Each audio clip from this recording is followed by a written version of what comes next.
The test is in 4 parts: Part 1, Part 2, Part 3, and Part 4. Now look at Part 1. Part 1.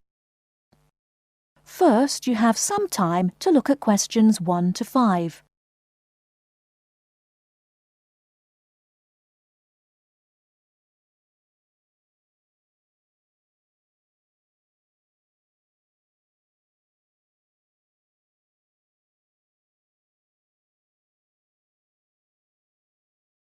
Now we shall begin.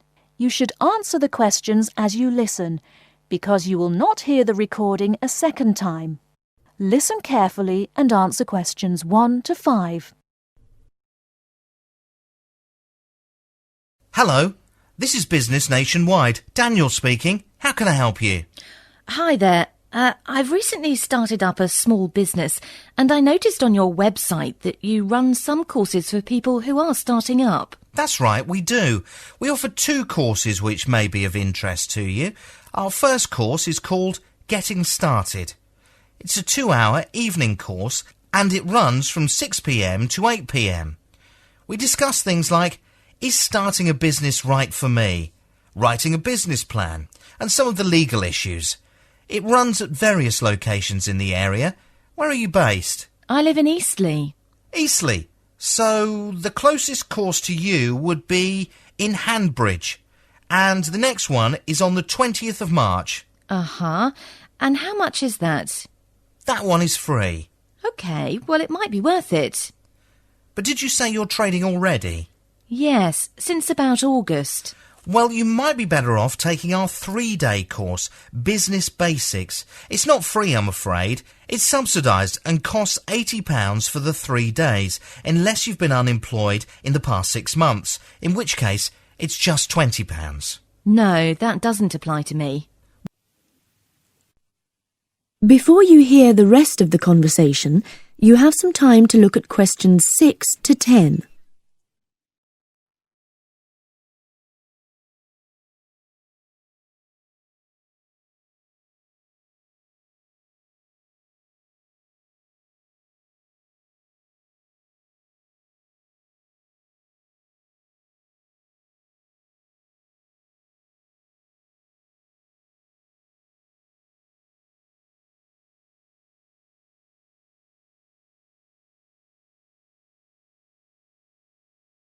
Now listen and answer questions 6 to 10. Well, it's well worth the money. The 3 days cover the essential aspects of running a business. The first day covers legal issues such as tax, insurance, employment laws and health and safety. The second day covers marketing and pricing, and the third covers accounting and bookkeeping. It sounds useful. Does the Business Basics course take place in Hanbridge too? Let me see. No, it's not available in Hanbridge, I'm afraid.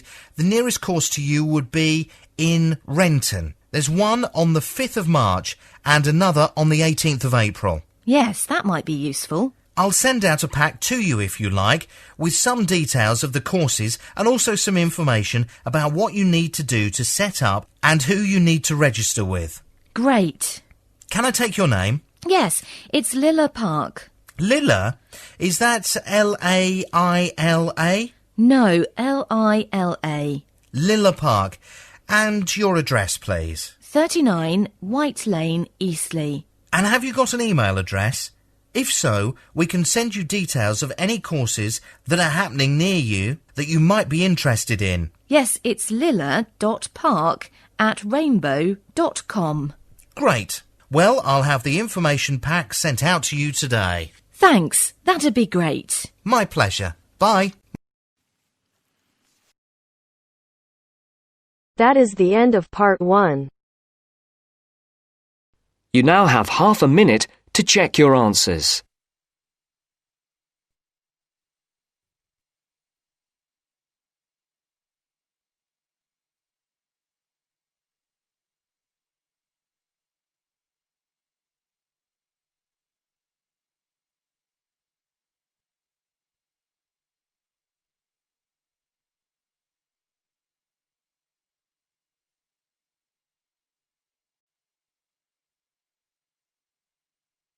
Now turns to Part 2.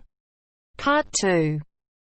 First, you have some time to look at questions 11 to 15.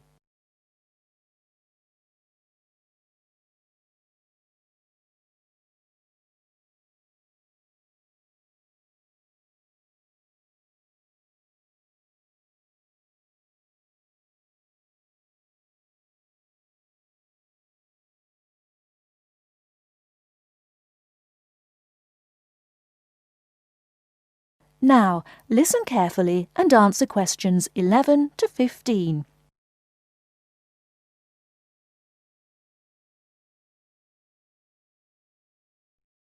Hello, is this the accommodation office? Yes, how can I help you? Well, I've got a bit of a problem.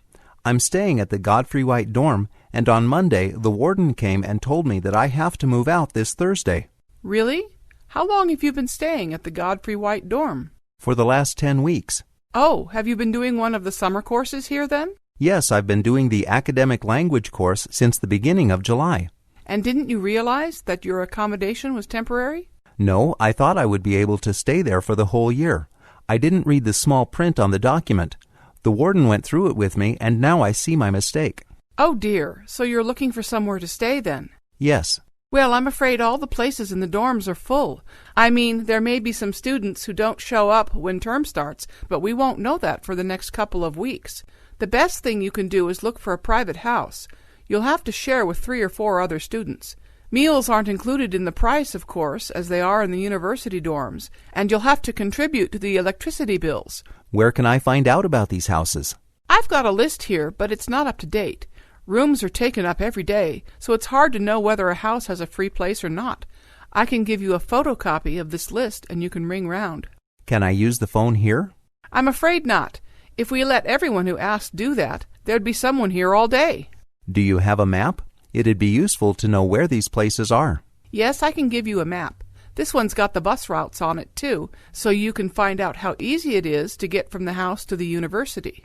Great. And what if I can't find a place before Thursday? Well, the YMCA offers cheap beds. It's located halfway between here and the city center. You can get a bed in a shared room there, and you can also buy cheap meals. But you should phone up and book a bed in advance. It's very busy this time of year. I'll give you the number. Do you need a pen?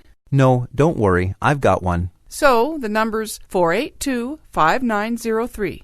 482-5903. That's right. Anything else I can help you with? No, that's everything, thanks. Bye.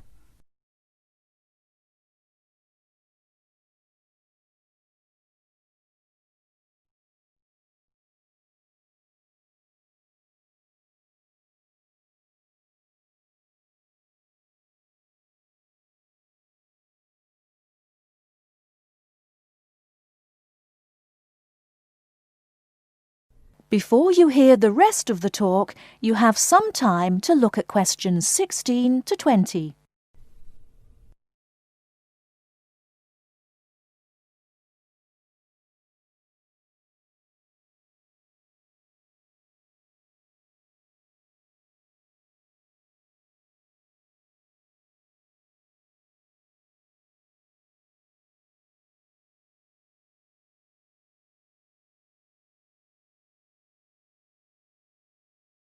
Now listen and answer questions 16 to 20. Morning, everyone. Now, in today's talk, I'm going to talk about tunnels, and I'm going to talk about the main ways in which tunnels are constructed. Now, I'm sure you know what a tunnel is, but I'll give you a definition anyway. It's an underground passageway, and it's completely enclosed, except for exits, usually one at each end. Before you start building any tunnel, it's necessary to perform a comprehensive geotechnical investigation of ground conditions. This is done by taking samples from boreholes. That means drilling a narrow shaft into the ground and analyzing the rock. After this has been done, engineers can choose the most appropriate method for excavating the tunnel and supporting the ground. If these samples don't reveal enough information, maybe it's difficult to detect the exact location of faults, for example, then a pilot tunnel will be drilled. Pilot tunnels have a smaller diameter than the main tunnel, and so it will be easier to support should any problems arise. This smaller tunnel can be incorporated into the final tunnel later on. Another alternative is to drill horizontal boreholes ahead of the advancing tunnel face. Now, are there any questions before I go on to construction methods? No? Good. So the type of construction you choose will depend on a wide range of things: the type of rock, the groundwater conditions, how long and how wide your tunnel is going to be, how far underground it is, and the final use of the tunnel. There are three main types of tunnel. The cut and cover technique. This is when a trench is dug up and then covered over. The bored tunnel, which is constructed without removing the ground above it, and the immersed tube tunnel, which is used underwater. Let's look at these in more detail, starting with the cut and cover method. As I said, this is done by digging a trench and roofing it with an overhead support system strong enough to carry whatever is to be built over the tunnel. There are two types of cut and cover method. In the bottom-up method, a trench is built with ground support as necessary, and the tunnel is constructed in the trench using concrete or arches or even brickwork. Then the trench is filled in again. But there's another method, the top-down method, in which the roof beams and the side walls are put into place before any of the ground is dug out. Only when the roof and the walls are in place does excavation take place. The advantage of this system is that it allows minimal disturbance to surface features such as roads and buildings. The cut and cover tunnel type is obviously better for tunnels which are quite shallow. London underground stations are good examples, not the tunnels themselves, but the area where the ticket halls are located. The underground tunnels were created using the boring method. Bored tunnels are preferable in most cases because they eliminate the need to buy up the land on the surface. As a result, it's quicker and there is no need for long planning inquiries. Bored tunnels are created using boring tunnels, and there are a variety of these available which can operate in different conditions, from hard rock to soft ground with a high water content.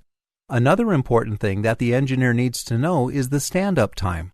This denotes how long the tunnel will stay up by itself before support is needed. Obviously, hard rock and certain clays will have a longer stand-up time than sand and fine soils. It's also important to know the groundwater levels because if there is any water leaking into the tunnel, the stand-up time will be reduced. Groundwater levels, however, can be reduced by ground freezing. Pipes are inserted into the ground surrounding the tunnel and cooled. This surrounds the tunnel in frozen soil, which keeps the water out. Another way to reduce groundwater levels is to pump the water out. Tunnel shape also affects the stand-up time. If a tunnel is wider than it is high, it is more difficult to support, whereas if a tunnel is higher than it is wide, the project is easier. Furthermore, rectangular or square tunnels are more difficult to support than circular ones. Now let's go on to the immersed tunnel.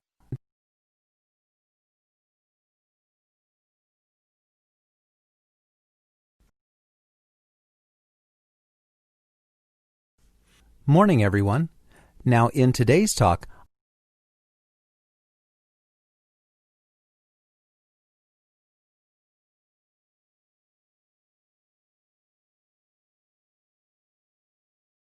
That is the end of part 2. You now have half a minute to check your answers.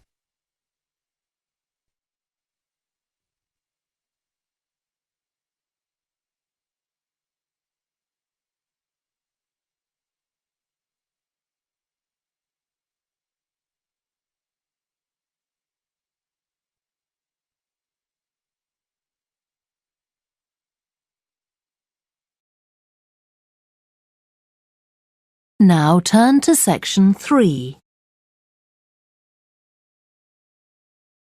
Section 3. First, you have some time to look at questions 21 to 27.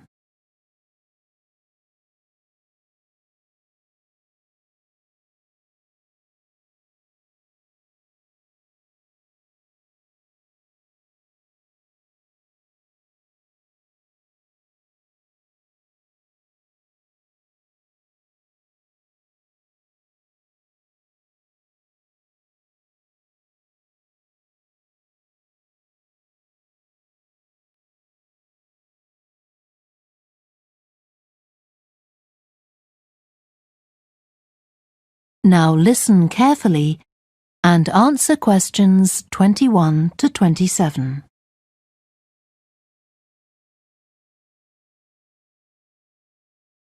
We have arrived at the city of Arcaba in the western part of the country.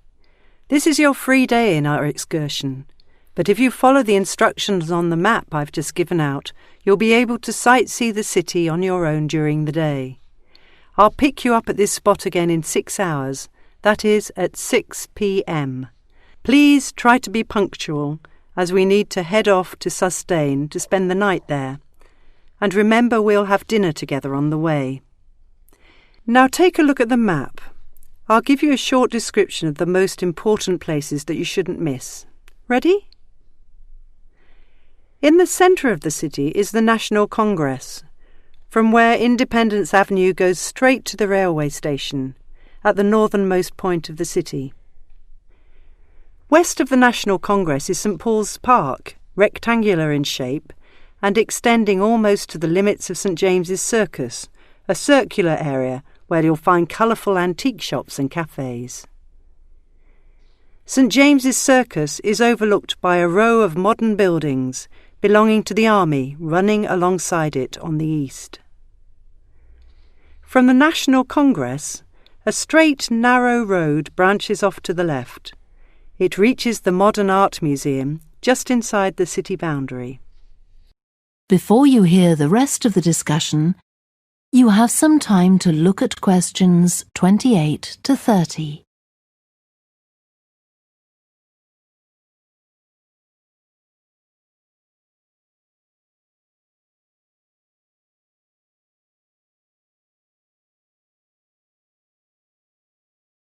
Now listen and answer questions 28 to 30. The Modern Art Museum presents a most extensive display of works of art, from architecture and design, prints and illustrated books, to film and media. As additional information, it's good to know that a range of hills surrounds the coast in the broadest part of the country, in a rough semicircle about 30 kilometres away from the sea. These hills provide hiking in the summer and skiing in winter. The hills continue eastwards along the middle of the narrower part of the country, where the beaches attract tourists from all over the world in summer. It is a marvellous capital city, and it's renowned for its gastronomy based on seafood.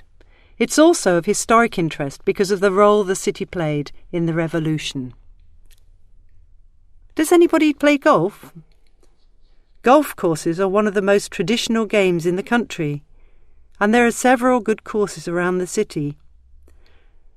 You don't have time to visit the surrounding vineyards, but if you happen to have the chance, I'd rather you try the local wine. You'll never forget it. Anyway, whether you come to Arcaba in winter or in summer, you'll always find somewhere to enjoy and relax. Have fun and be back on time. That is the end of section 3. You now have half a minute to check your answers.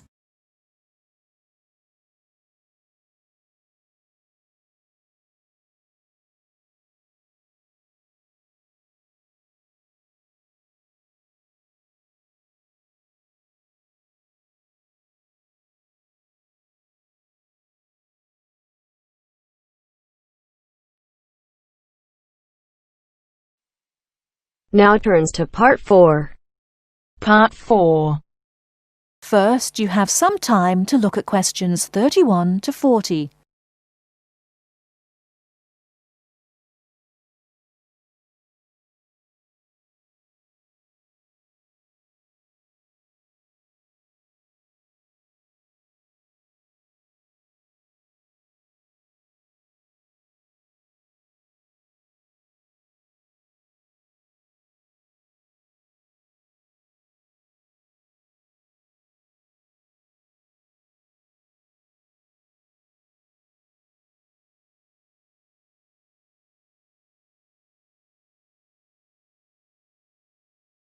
Now listen carefully and answer questions 31 to 40.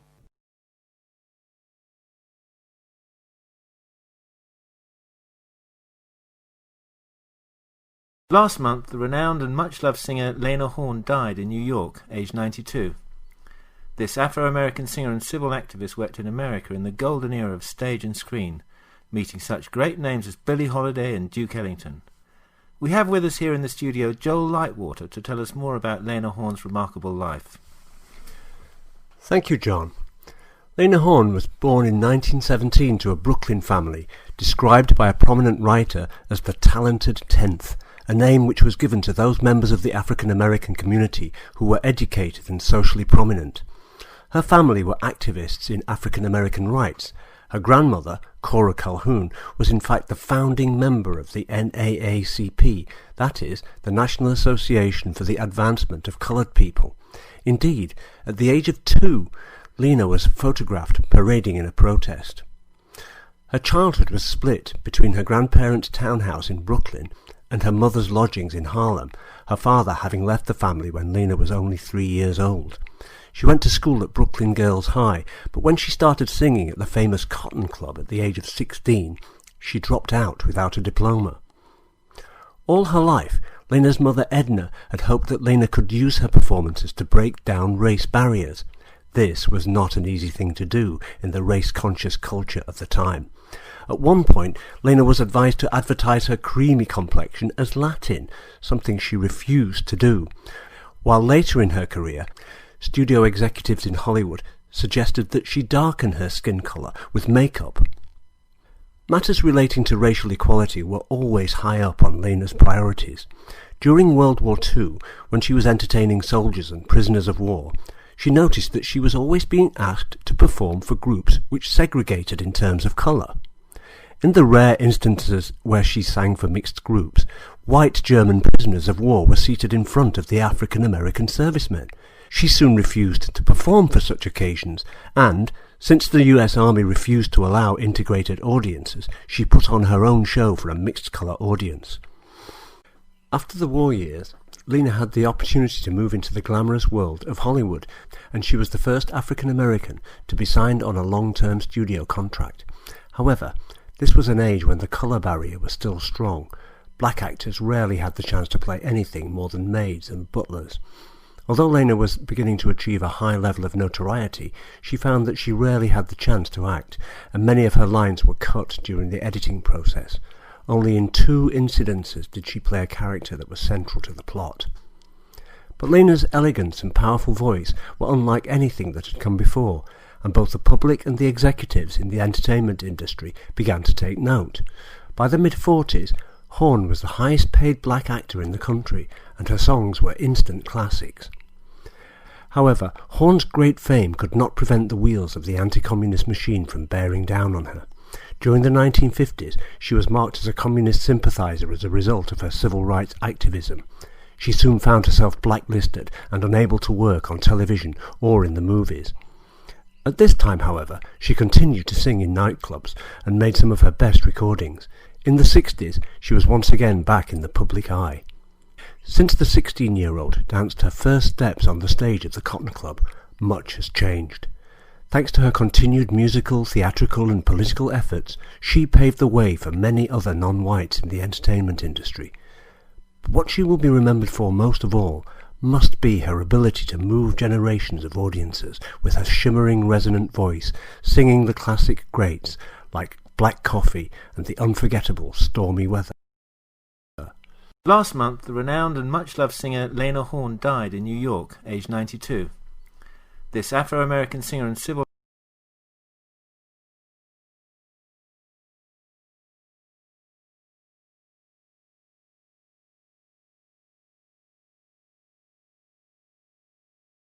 That is the end of part 4. You now have half a minute to check your answers.